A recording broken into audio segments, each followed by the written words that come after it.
Assalamualaikum teman-teman semuanya. Sekarang aku lagi ada di La Jolie.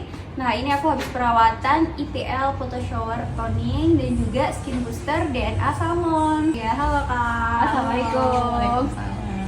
Kak, boleh nggak sih dijelasin apa sih fungsinya dari IPL photo shower ya? Oke. Sama DNA mesoderma DNA Salmon. Nah, langsung aja. Nah, tadi Kak Ida itu udah melakukan tindakan IPL, tonic photo shower, dan juga mesoderma DNA Salmon.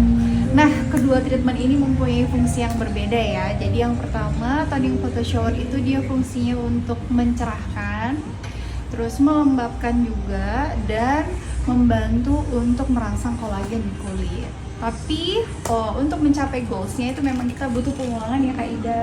Gitu. Jadi butuh pengulangannya paling enggak 1 bulan sekali. Dan prosedur ini tidak ada downtime-nya sama sekali. Jadi nggak merah-merah, nggak ngelupas juga kulitnya. Jadi lebih nyaman, bisa langsung pakai skincare keesokan harinya. Nah, terus tadi itu tindakannya adalah mesoderma DNA Salmon ya. Jadi kita menggunakan jarumnya itu ukurannya kecil, Iya, mikro. Nah, itu menimbulkan perlukaan di kulit. Nah, tetapi nggak yang sampai berdarah-darah sih. Enggak Jadi, sih, masih oke ya. Oke ya. Nah, downtime-nya pun juga berlangsungnya lebih cepat. Biasanya sih sehari 2 hari udah hilang kemerahan. Jadi oke lah buat acara besoknya, ada acara segala macam masih tetap bisa Betul ya. sekali. Dan ini fungsinya juga sama untuk meregenerasi kulit, melembabkan kulit, dan juga mencerahkan. Nah, Kak Dia, urgensinya tuh untuk usia aku tuh gimana sih Kak Dia? Pentingnya apa sih dok gitu maksudnya? Kak Ida ini usianya berapa sih?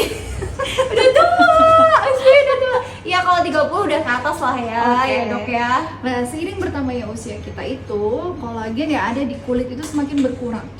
Jadi ibaratnya kalau kita usia masih 19 tahun, 20 tahun tuh kolagennya tuh masih dapat Bagus gitu ya. masih banyak. Tapi kalau udah di 30-an ke atas, bahkan ada yang 20-an juga, lebih ke premature aging ya. Kan biasanya karena merokok, polusi, Terus itu habis itu biasanya kulit lifestyle gitu ya, betul, lifestyle-nya makanan. buruk, yang makanannya junk food itu bisa bikin lebih cepat tua dan kolagennya lebih banyak yang berkurang. Insya Allah. Nah, kita butuh suatu tindakan untuk merangsang kolagen dari luar. Jadi nggak cuma dari dalam tubuh. Nah, contohnya seperti apa? Suplemen misalkan. Bisa dengan treatment kecantikan. Seperti tadi IPL, terus skin booster, seperti itu. Bisa juga ditambah dengan olahraga ya Kak Olahraga ya. juga bisa, karena biasanya Tambah. sih semakin bertambah usia, kolagen itu akan berkurang terus produksinya. Jessica Itulah yang bikin Lakoir. jadi lebih cepat tua, kulitnya kendor. Terima kasih Kak Dokter. Oke.